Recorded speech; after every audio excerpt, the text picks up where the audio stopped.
اعوذ باللہ من الشیطان الرجیم بسم اللہ الرحمن الرحیم السلام علیکم ورحمۃ اللہ وبرکاتہ۔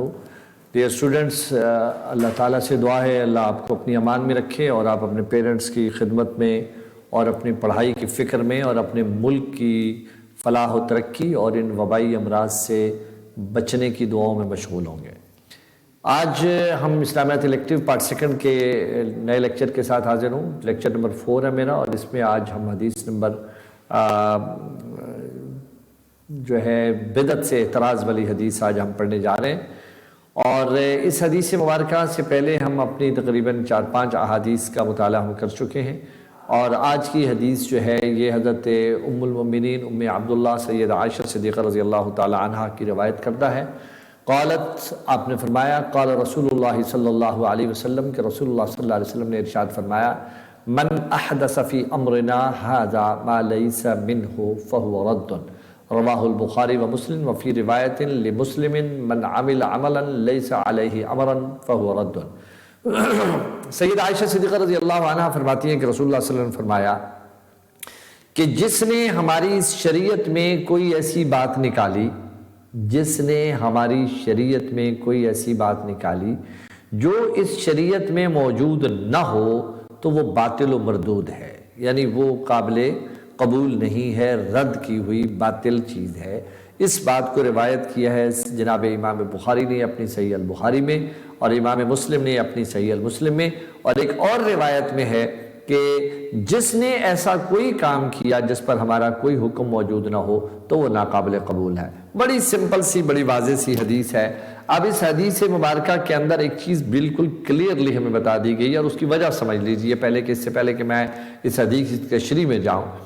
رسول اللہ صلی اللہ علیہ وسلم نے ایک تو یہ بات ارشاد فرمائی ہے اپنے محبوب علیہ السلام کے متعلق کہ وَمَا آتَاكُمُ الرَّسُولُ فَخُذُوهُ وَمَا نَهَاكُمْ عَنْهُ فَانْتَهُوا، کہ لوگوں میرا محبوب جو کچھ تمہیں کرنے کو کہے وہ کرتے چلے جاؤ، اور جن چیزوں سے روکتے چلے جائے ان سے رکتے چلے جاؤ۔ ایک تو یہ اتھارٹی جو ہے وہ اللہ نے اپنے محبوب کو عطا فرما دی۔ دوسری بات یہ ہے کہ قرآن کریم کی جو نزول کے اعتبار سے آخری آیت کہی جاتی ہے مشہور سورۃ المائدہ کی آیت نمبر 3 ہے، اس کے اندر اللہ فرماتا ہے الَّيَوْمَ أَكْمَلْتُ لَكُمْ دِينَكُمْ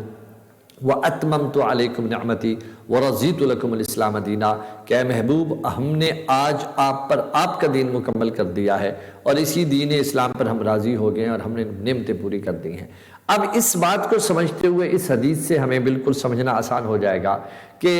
پہلے تو ہم یہ سمجھتے ہیں کہ بدعت کہتے کسے ہیں۔ اب شرح حدیث میں ہم سب سے پہلے دیکھتے ہیں کہ بدعت کیسے ہے۔ اب میں اس کو ایک دفعہ پھر، اگر آپ تسلی میں آنا چاہیں تو میں آپ کو ایک دفعہ عبارت کا ترجمہ پھر سنا رہا ہوں کہ ام المؤمنین ام عبداللہ عائشہ رضی اللہ تعالی عنہا سے روایت ہے، قالت، آپ فرماتی ہیں، قال رسول اللہ صلی اللہ علیہ وسلم، کہ رسول اللہ صلی اللہ علیہ وسلم نے فرمایا، من احدث فی امرنا ھذا ما لیس منہ فہو رد، جس کسی نے ہماری شریعت میں کوئی ایسی بات نکالی یا ایسی بات ڈالی جو ہماری طرف سے نہیں ہے وہ رد ہوگی، وہ مردود ہوگی۔ اور دوسری روایت میں یہ ہے کہ جس نے کوئی ایسا کام کیا جس پر ہمارا کوئی حکم موجود نہ ہو تو وہ ناقابل قبول یعنی مردود ہوگا۔ اچھا، اب اس پوائنٹ کو ذہن میں رکھتے ہوئے ہمارا سوال یہ ہے کہ بدعت سے کیا مراد ہے؟ بدعت کہتے ہیں کسی نئی چیز کا دین میں آغاز کرنا، اس کو اختیار کرنا اور اس کو دین کہہ کے پیش کرنا، اس کو بدعت کہتے ہیں۔ عام طور پر بدعت کی اقسام بیان کی گئی ہیں، کہا گیا کہ یہ بدعت حسنہ ہے اور یہ بدعت سیئہ ہے، یعنی یہ اچھی بدعت ہے اور یہ بری بدعت ہے۔ اچھا، اب اس کو ہم سمجھنا ہے، بہت باریک سا ایک معاملہ ہے اور بڑا نازک بھی معاملہ ہے کہ معاشرے میں بہت سارے لوگوں نے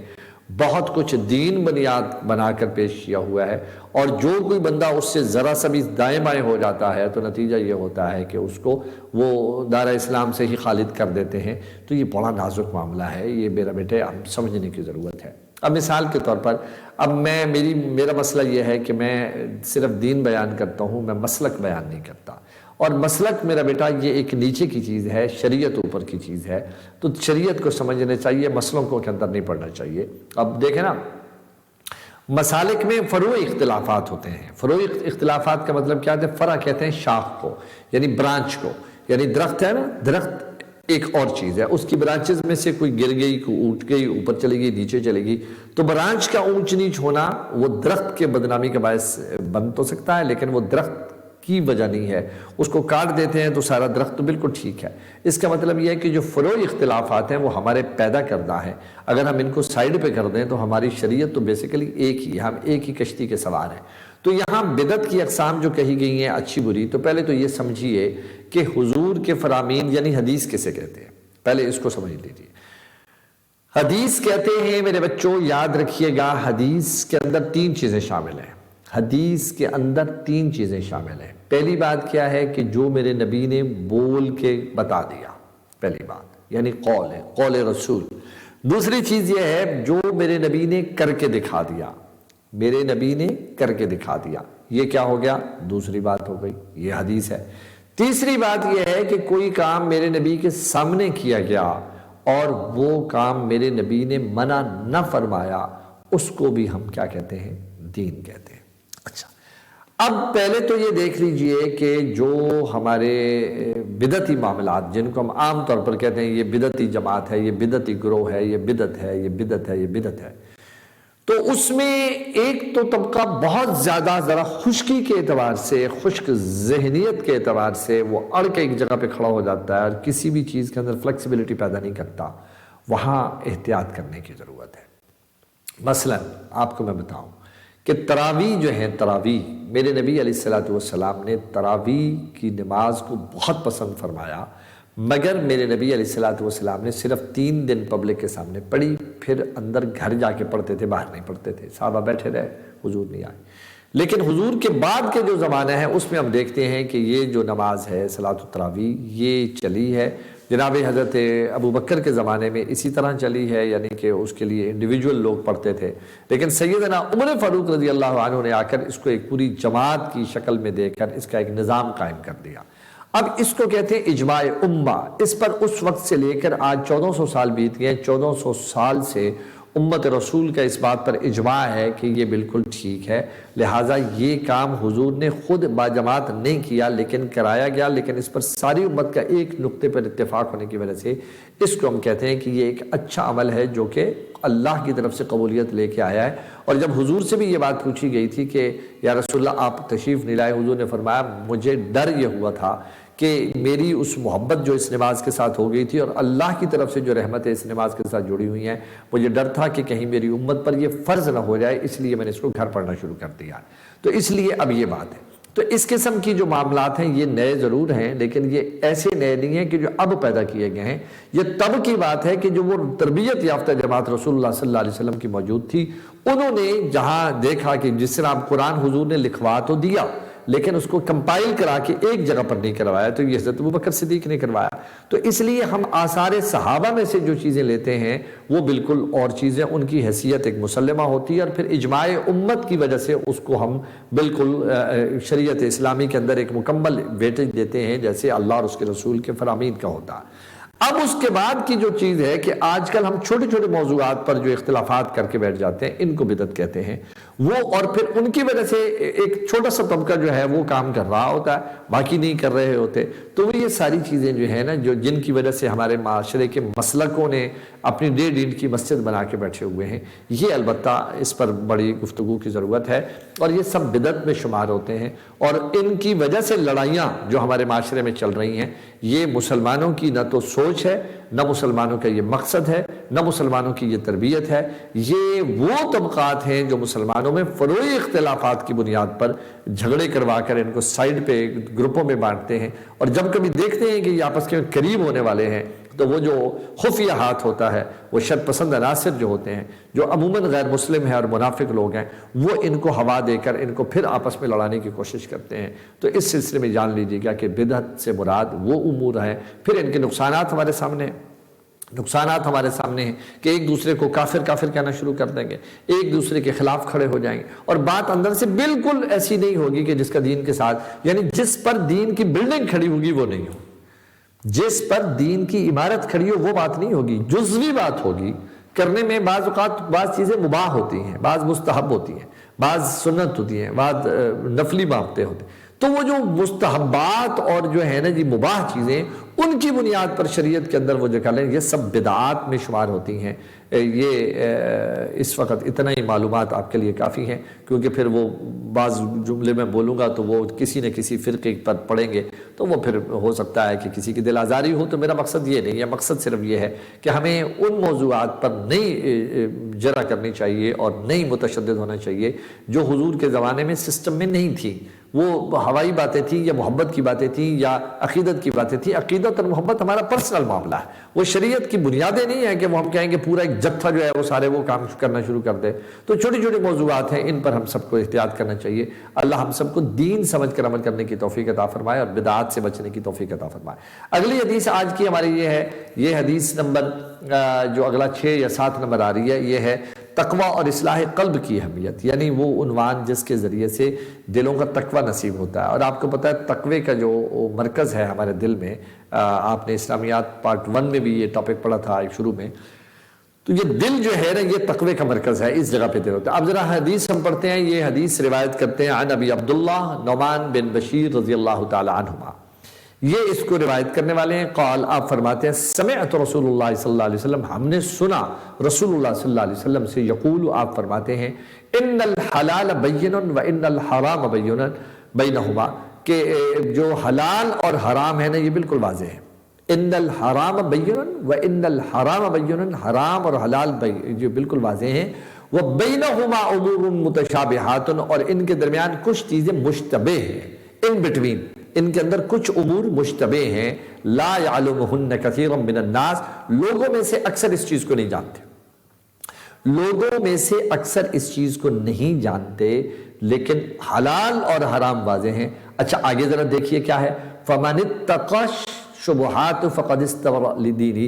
جو کوئی ان مشتبہ چیزوں میں پڑ گیا اس نے اپنے دین کو گرا دیا، اپنے دین کو اس نے کیا کر دیا، خراب کر دیا۔ اس کی وجہ کیا ہے، آگے دیکھیے، اس کی وجہ یہ ہے وَعِرْضُهُ، اس نے اپنے دین کو، جس نے اس میں اپنے آپ کو ڈال دیا تو دین کو خراب کر دیا، اور جو ان سے بچ گیا اس نے اپنے دین کو بچا لیا۔ وَمَنْ وَقِعَ فِي شُبْهَاتٍ وَقِعَ فِي الْحَرَامِ، اور جو کوئی شبہات میں اپنے آپ کو مصروف کر گیا، ڈال گیا، پڑ گیا، اس نے گویا حرام میں پڑ گیا۔ اس کی مثال حضور خود دے رہے ہیں، کیسے، کَالرَّاعِ يَرْعَى حَوْلَ الْحِمَىٰ يُوشَكُ أَن يَرْتَعَ فِيهِ إِلَّا وَإِنَّ لِكُلِّ مَلِكٍ حَمًا، فرمایا کہ اس چرواہے کی مانند جو اپنی چراگاہ کے ارد گرد جانوروں کو چراتا رہتا ہے، یعنی ایک چرواہا، ایک چراگاہ جو ممنوع ہے، جس کے اندر جانوروں کو لے کے نہیں جانا، اس کو چاہیے کہ وہ دور سائیڈ پہ چراتا رہے۔ وہ اس چراگاہ کے کنارے پر آ کر اگر اپنے جانوروں کو چراتا رہے گا تو اس بات کا امکان موجود ہے کہ وہ چراگاہ میں جانوروں کو ڈال بیٹھے، یا جانور پھدک کے ادھر نکل جائیں تو وہ تو نقصان ہوگا، اور وہ کھیت والا جو بندہ ہے وہ لڑائی پہ اتر آئے گا۔ بالکل اسی طریقے سے فرمایا کہ الا وان فی الجسد مضغہ، اسی طرح جسم کے اندر گوشت کا ایک ٹکڑا ہے، اذا صلحت صلحت جسد کلو، اگر وہ ٹھیک ہے تو سارا جسم ٹھیک ہے، واذا فسدت فسد الجسد کلو، اور اگر وہ خراب ہے تو سارا جسم خراب ہے، الا وحیۃ القلب، خبردار وہ دل ہی تو ہے۔ یعنی پتہ یہ چلا کہ اللہ رب العزت نے حلال اور حرام واضح کر دیے ہیں، حلال اور حرام کو واضح کر دیا ہے۔ ان دونوں کے درمیان کچھ امور متشابہات ہیں، مشتبہ چیزیں ہیں۔ اب جو کوئی مشتبہ چیزوں سے بچ نکلا اس نے اپنے دین کو بچا لیا، جس نے اپنے ان مشتبہ چیزوں میں اپنے آپ کو ڈال دیا گویا وہ حرام میں پڑ گیا۔ تو حرام میں کیوں پڑ گیا، فرمایا ایسے ہی پڑ گیا جیسے ایک چرواہا اپنے جانوروں کو، اپنے مویشیوں کو اپنی چراگاہ کے ارد گرد چراتا رہتا ہے، تو ڈر ہے کہ وہ چراگاہ میں نہ گھس جائیں۔ خبردار اسی طرح انسان کے جسم کے اندر بھی گوشت کا ایک ٹکڑا ہے، اگر وہ ٹھیک ہے تو سارا جسم ٹھیک ہے، اگر وہ خراب ہے تو سارا جسم خراب ہے۔ اب ذرا اس کو سمجھیے، اس کے اندر اب ہمیں بتایا جا رہا ہے تقوی اور اصلاح قلب کی اہمیت کیا ہے۔ پہلی بات تو یہ ہے، تقوی جو ہے یہ ایک کیفیت کا نام ہے، تقوی ایک سوچ کا نام ہے، تقوی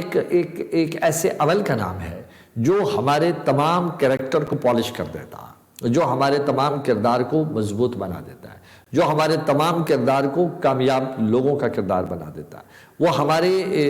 دنیا اور آخرت کے اندر ہمیں عزتوں سے ہمکنار قرار دیتا ہے، ہمیں سکون سے ہمکنار قرار دیتا ہے۔ اور تقوی کیا مطلب ہے کہ ہم اپنے آپ کو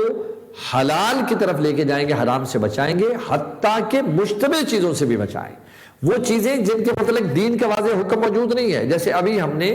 پچھلی حدیث میں پڑھا کہ اس حدیث کے اندر ہم نے ابھی جو پڑھا کہ انسان بدعات میں پڑ جائے گا. یعنی وہ چھوٹی سی بات پکڑ کر ہمیں ایک بزرگ سے دیکھی تو ہم نے اس کو اختیار کر لیا, ہم نے کہا یہ دین ہے. بھائی ضروری نہیں ہے, ضروری نہیں ہے کہ وہ جو ایک بندہ کام کر رہا ہے, اللہ نے دین بھی مکمل کر دیا ہے اور دین کی تفصیلات بھی اپنے منتخب اور چنے ہوئے کریکٹرز کے ذریعے سے دین کو ڈیفائن کروانے میں بھی اللہ نے ہماری مدد کر دی ہے. جیسے اللہ رب العزت نے اپنے نبی کی باتوں کو